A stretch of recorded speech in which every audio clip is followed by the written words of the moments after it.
Welcome to Trust Talk.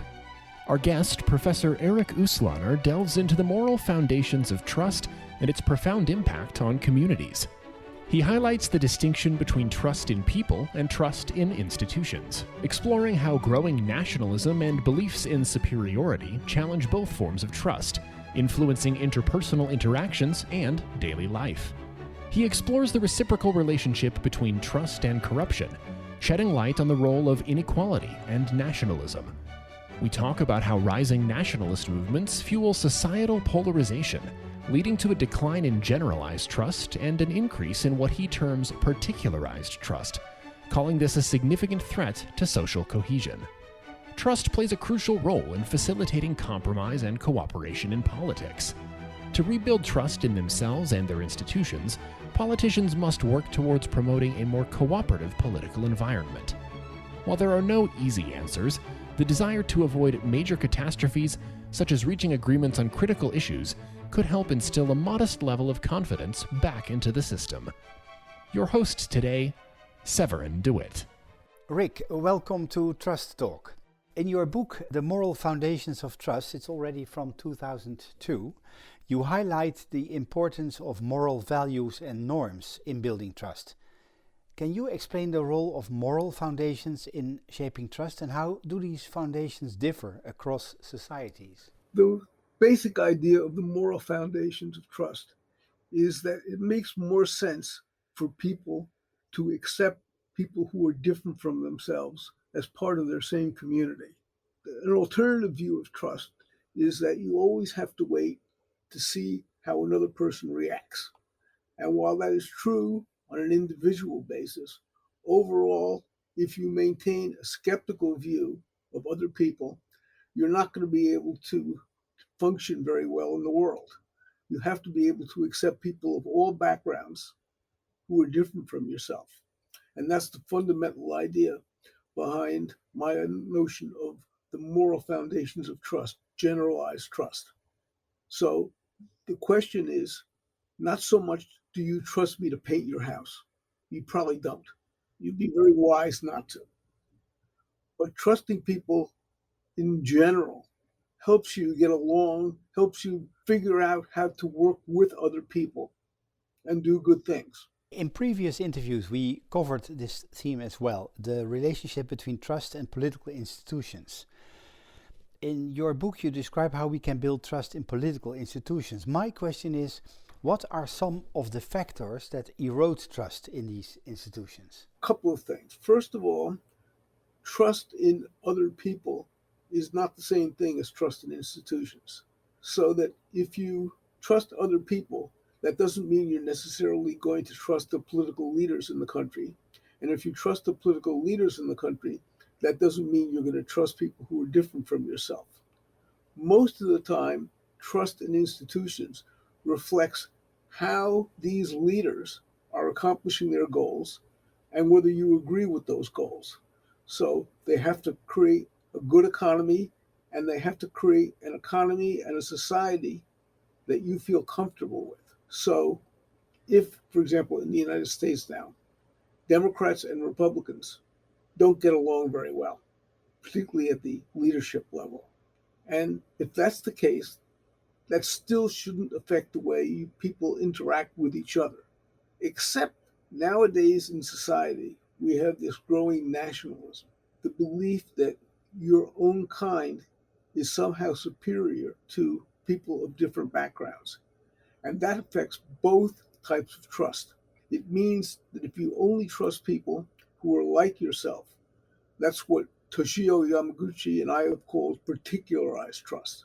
And that makes it difficult to trust them in general and also to deal with them on either a daily basis or a political basis. Let's talk about one of the uglier sides of political institutions. A question about the book you wrote, Corruption, Inequality and the Rule of Law. Corruption. You argue that that's not only harmful to economic growth, but also undermines trust and social capital.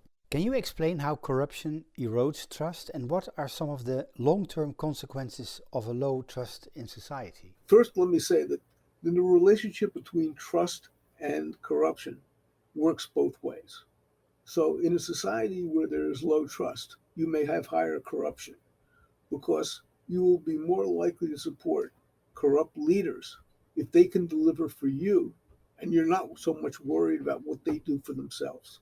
And this happens in a lot of societies that are poor, that are highly unequal. If your leaders bring you goods, then you don't really care what they do for other people. But overall, when there is low trust, you are more likely to have high levels of corruption simply because it doesn't really matter to you how other people fare. On the other hand, when there is high levels of corruption, that erodes trust because you believe that some people are gaining at your expense. There is sort of an underlying theme to this whole thing that connects both trust and corruption, and it's inequality. Yeah, that's what I wanted to talk with you about, because your research shows that inequality is also a significant predictor of corruption. What is the relationship between inequality and corruption and trust, and how can we address this issue to promote greater trust and transparency in government? First, with respect to trust, the single best predictor of trust across countries is the level of inequality. Countries with high levels of inequality are less likely to be trusting countries. So the countries that are most equal, Sweden, the other countries in Scandinavia, the Netherlands, these are all countries with high levels of equality and high levels of trust. In the United States, over time, as inequality has grown, trust has declined. And the argument there is that one side is seen as opposed to another. That is, the rich will dominate the poor cannot have any real impact on society. And that means that people who are at the bottom will be much less likely to trust other people. Now, in terms of corruption, in a highly equal society, people don't necessarily need to rely on bad government. In an equal society, people work together. In an unequal society, corrupt leaders can arise by providing one group with goods at the expense of another group, and that creates more inequality.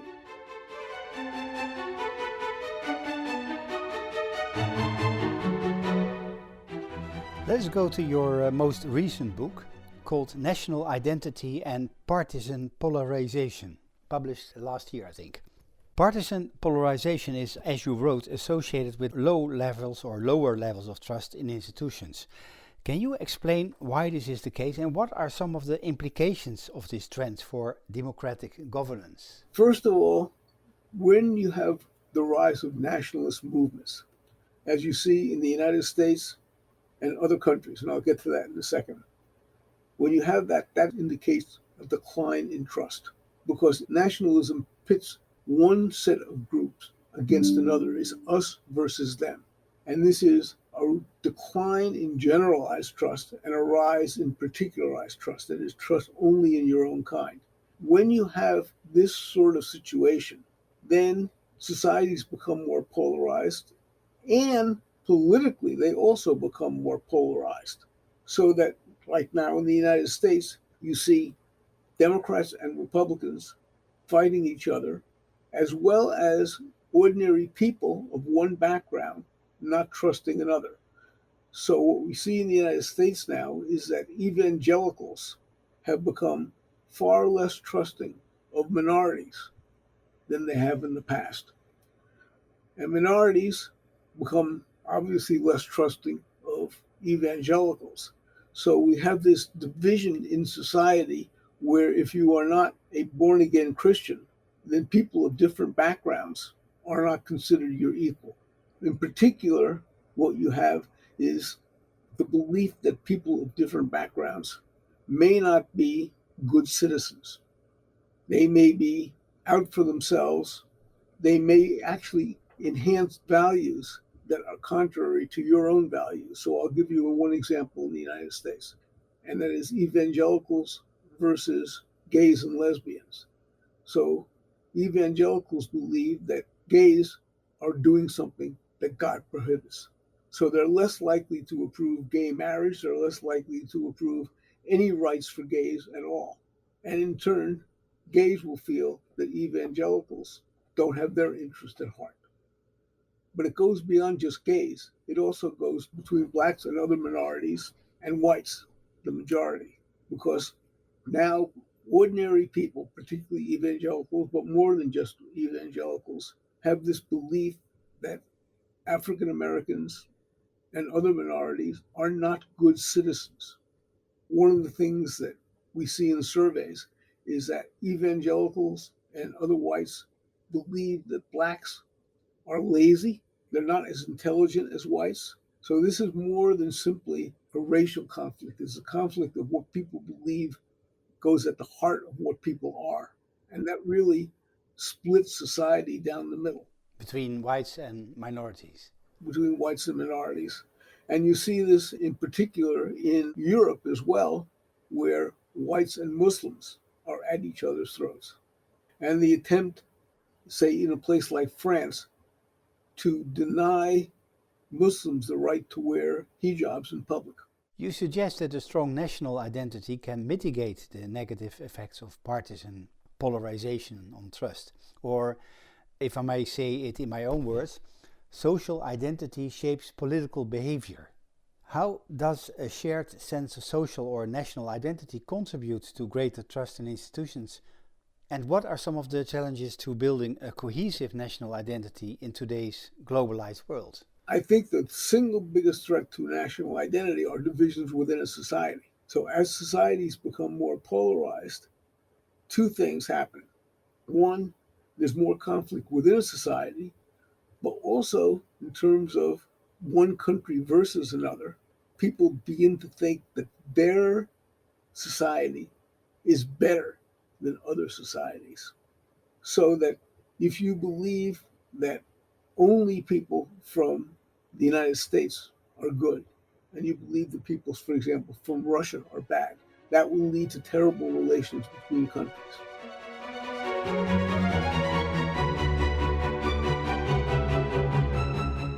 You found that individuals who identify strongly with their political party are less likely to trust those from the opposing party. Like I think you just mentioned that. How can we foster greater trust and understanding between individuals with different political affiliations? Well, okay.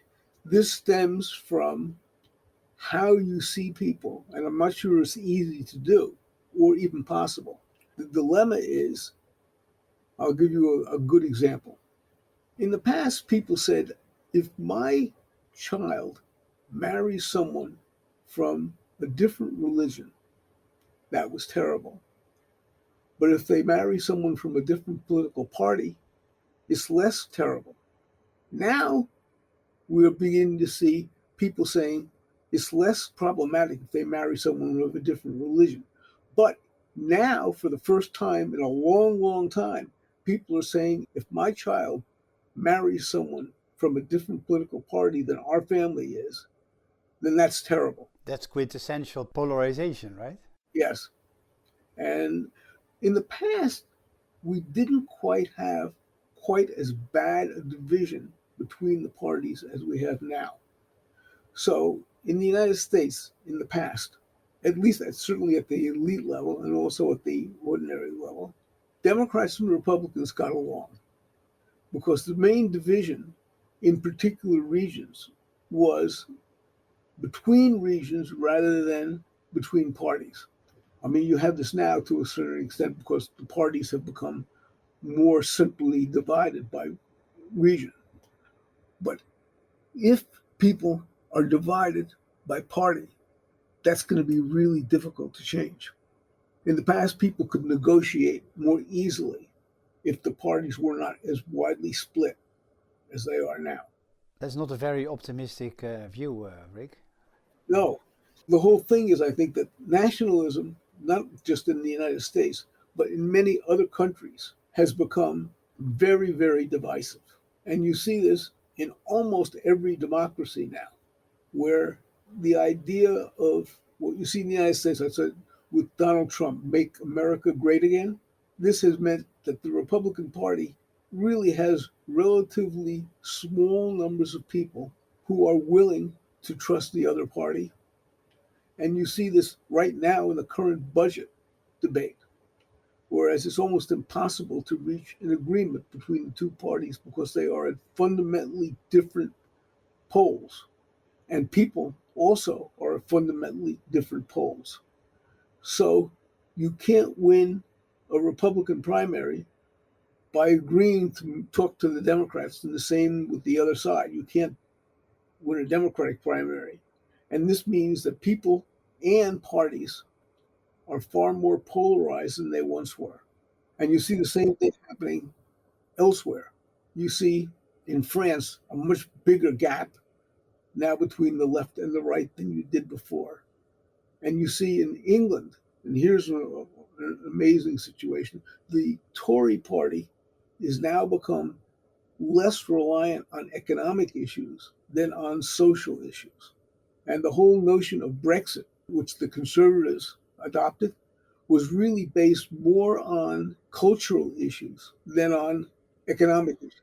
Rick, on a more, at least an attempt to be on a more positive note, isn't it that trust facilitates compromise and cooperation in politics? So what can we do? How can politicians work to rebuild trust in themselves, in their institutions, and promote a more cooperative political environment? Boy, I wish I had an answer to that, because right now the situation is that the elites are becoming far more polarized than the mass public even.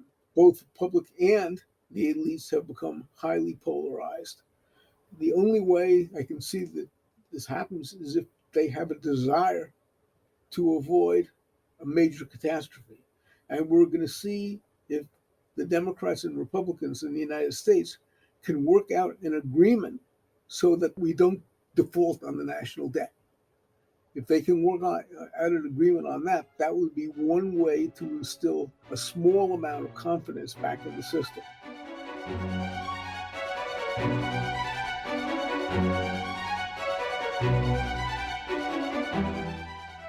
Rick, you examine in your book patterns of partisan polarization across a range of European countries. You mentioned France and England. Can you tell us a bit about the similarities and the differences in the factors that contribute in polarization across these countries? And how can we learn from these experiences to promote greater social cohesion and trust? Well, the only way that I see that you can do this is if you can somehow make a society more equal.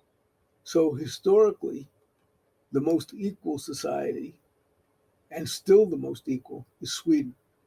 And until this last election, the Nationalist Party had received only a tiny percentage of the vote. And that means that you have fewer conflicts overall within the society if it's more equal, if the divisions are based less on economics and less on social culture than on a belief that the country has something that they need to do to help everybody, which is what happens in Sweden as opposed to, say, the United States. The belief that you have to have a policy that gives everyone certain basic rights. This is fundamentally based upon two things: a notion of equality and a notion that we're all in this together. That's something that we need to promote. It's not easy.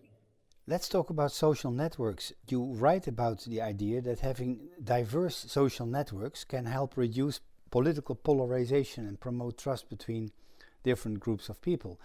So how can we encourage people to build these kinds of networks, and what are some of the difficulties we might face in doing so in situations where people have strong political disagreements, as you just mentioned? I'm not sure it's so easy to convince people that other people are very much like themselves. And that's the fundamental issue that we are facing. And again, the only way I can see this happening is if somehow you can make a society more equal. So social networks are not independent of the underlying forces in society. You can get broader social networks only if you believe that people are like each other in a fundamental way, and that they are not opposed to one another on an individual basis or a collective basis. Okay, let me just give you an example. Putnam says, if you join groups you're going to create trust. He's dead wrong on that. And the reason why he's dead wrong is, let's take one of his key things. The title of his book is Bowling Alone. So if people join a bowling league, Putnam says they are more likely to trust other people. The problem is that people bowl with teams of people who are just like themselves. He also said that when they have choral societies, that may make people more likely to trust other people. But the problem with that is, if you join a choral society, and there was newer data on this, what's the major reason why people join choral societies? Sorry, Rick, what do you mean by choral societies? Singing groups. Oh, singing group. Oh, sorry. Yeah, okay. And the major reason why people join singing groups is to find dates, not necessarily to build trust. They are joining a group with people who are just like them. How do you get people to join groups that are more diverse? It's not so easy. You can't join a religious group with people who are different. You can't have an evangelical join a Jewish synagogue. You can't have an evangelical join a mosque or vice versa. So it's not so easy to get people to join a group and therefore become more trusting. Nor is it necessarily the case that if people join a group, they're going to become more trusting, because there are plenty of groups that are not composed of people who are trusting each other. You can join an environmental group, and who else is going to be in that group? Other environmentalists. And if you believe that environmentalists are too anti-business, then you're not going to join that group. So you don't create trust in other people that easily. Let's talk about my country, the Netherlands. Like in the United States, we have seen a lot of polarization on the national level, with parties in the political center losing ground to more extreme parties. However, at the local level, it seems that polarized relations are less visible and that parties on the extremes are able to agree on controversial policies much more easily. How might building greater trust between different groups at the national level help to reduce polarization and promote more productive dialogue? And what lessons can we learn from the experiences of local governments in fostering trust and cooperation? What local governments might be able to do is to find people who believe in parks or something of that nature and create a sense of community that way. But the problem is that most of the really difficult issues in a society, and I'll get to that in a second in the United States, are national issues. And two that I think are really important, and this is what I'm working on now, are abortion and immigration. And in the past, they really haven't divided the parties as badly as they do now. But now the parties are really strongly divided. So the Netherlands is probably a bit like Sweden, where national parties, the major national parties, are in not that much of a disagreement on social and economic issues. Is that true? That's true, I guess. And the same is true in Sweden. So Sweden and the Netherlands are a good example as to how you can wind up with more cohesiveness in general. They believe that the countries need to provide universal benefits to everyone, which creates more equality, which in turn creates more trust. But what's happening now in Sweden is that this fringe party, which I know you have in the Netherlands, but in Sweden, this fringe party actually got about 20% of the national vote, and it actually became the third largest party in the country and entered a coalition government with the more moderate conservative party. How far they're going to be able to push the moderate party in their coalition to the right is the real issue. If the moderate party remains moderate, then there's less of an issue. But if the moderate party decides that they need to cooperate more with their coalition partner, particularly on economic issues, then that's going to create real problems. And already there's pressure on the moderate party in Sweden to become less supportive of immigration. Whether that actually happens We don't know.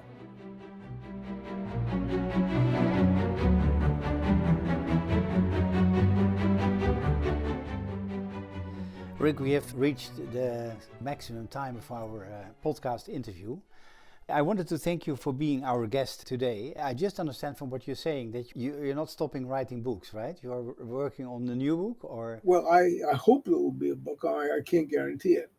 Is a cross-national examination of immigration policy, because I think that immigration goes to the core of identity.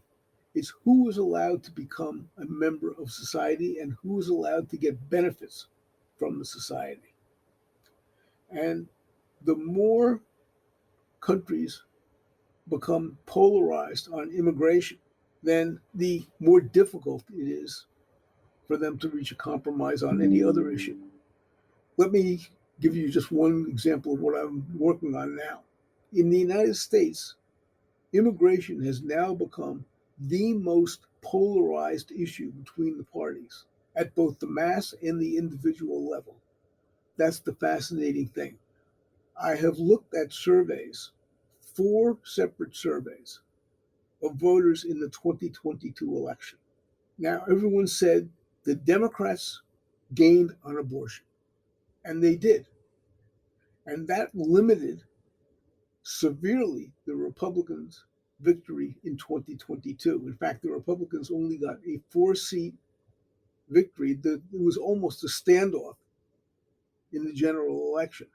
And since then, the Democrats have won a whole series of local elections, which make it more optimistic for the Democrats at the national level as well. They won several mayoralty elections. They've won several statewide elections in swing states, Michigan, Pennsylvania, Wisconsin, and Arizona. And this indicates that the Democrats probably have a very good chance of carrying the presidency for those states in 2024. So that's how abortion is played out. The other side of the story, though, makes it a little bit less exciting for the Democrats. Immigration gave the Republicans more votes in 2022 than abortion did for the Democrats. So what the Democrats gained on abortion, they lost on immigration. And this battle between the two reflects the level of, one, polarization and also equal distribution of political power within the country. That's a good note to conclude our conversation. Rick, thank you very much again for being available. Wish you all the best, good health, good luck with writing your new book. And thanks for being our guest. Thank you. Thank you for joining us for another episode of Trust Talk. We hope that you found the conversation valuable and informative. At Trust Talk, we believe in the power of trust to create positive change in the world. If you believe in our mission, we would greatly appreciate your support. You can help keep Trust Talk going by making a donation on our website at trusttalk.co/donate. Every contribution, no matter how small, helps us to continue bringing you thoughtful and engaging podcasts. Thank you for your support and for listening to Trust Talk. We look forward to meeting you again for future episodes.